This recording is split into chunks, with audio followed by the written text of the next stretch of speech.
Doctor Abdul Rahman Bano है। मैं एक टीम बनी थी हमारी रॉकेट लॉन्चिंग के लिए, जिसके लिए हमने महाराष्ट्र में काम किया है।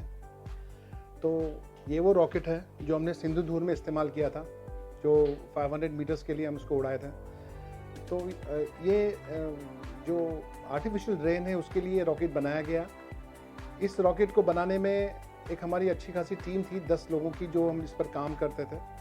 और ये रॉकेट की खासियत ये है कि इस रॉकेट को हम आम जो चाय के साथ शक्कर ली जाती है उसके माध्यम से हमने इसका फ्यूल बनाया, और सिल्वर आयोडाइड के साथ हमने इसको इस्तेमाल करके इसको आसमान में जाने की वर्टिकल इसकी जो मूवमेंट है इसको बताकर हम 1 घंटे के अंदर बारिश होने की जैसा माहौल क्रिएट करते हैं, जिसकी वजह से ये काम करती है और बारिश होती है 1 घंटा 1.5 घंटे के अंदर।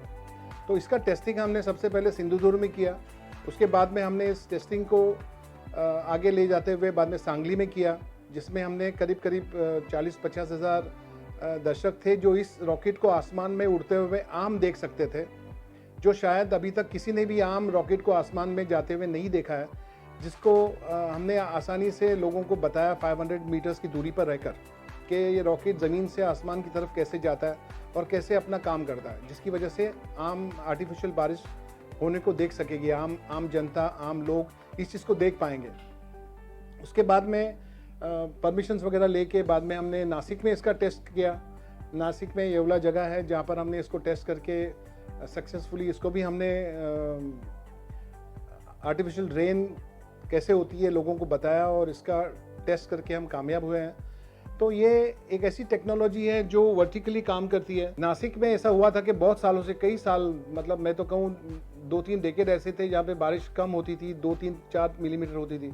तो जिस साल हम लोग वहाँ पे गए थे हमने 11 मिलीमीटर तक की बारिश करवाई थी उधर, जिसकी वजह से हमें कॉन्फिडेंट था कि ये काम हम कर सकते हैं। पूरे महाराष्ट्र में अगर कोई ऐसा इत्तेफाकन मौका आ जाए जिसकी वजह से अगर बारिश नहीं हो रही है और बारिश होने के लिए कुछ काम करना पड़े, तो हम उसके लिए पूरी तौर से टेक्नोलॉजिकली हम लोग स्ट्रांग हैं और हम कर पाएंगे। तो ये टेक्नोलॉजी ऐसी है जो हम चाहते हैं कि हमारे जो फार्मर्स हैं उसका फ़ायदा उठाएं, क्योंकि फार्मर्स की सबसे ज़्यादा और सबसे इम्पॉर्टेंट चीज़ उनके लिए जो होती है क्रॉप्स के लिए, उनकी वो बारिश होती है।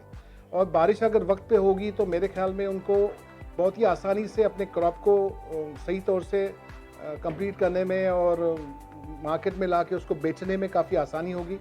तो उसको मद्देनज़र रखते हुए हमने इस रॉकेट का नाम रखा था रॉकेट्स फॉर फार्मर, ताकि एक वक्त ऐसा आ जाए आने वाले 5-10 साल में कि हम महाराष्ट्र के स्पेशली जो किसान हैं, हिंदुस्तान के भी हो सकते हैं, लेकिन हम बॉम्बे में हैं, महाराष्ट्र में हैं, तो हमने इसको महाराष्ट्र के लिए ज़्यादा फोकस करके रखा था, क्योंकि यहाँ पर किसान बहुत ज़्यादा हैं और तकलीफ़ से अपनी ज़िंदगी गुजारते हैं।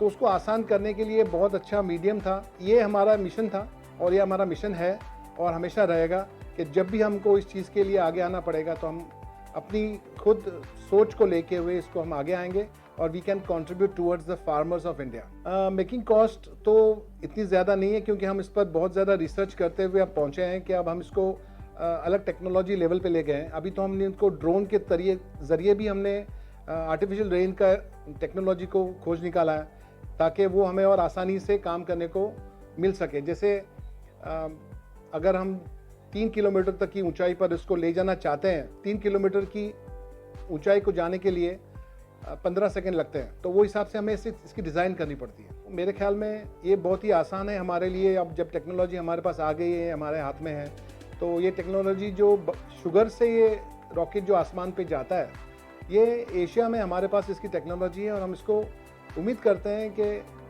हिंदुस्तान के तरक्की के लिए, हिंदुस्तान के ड्रॉट के इलाकों में हम काम करके इसको हम दूर कर सकें।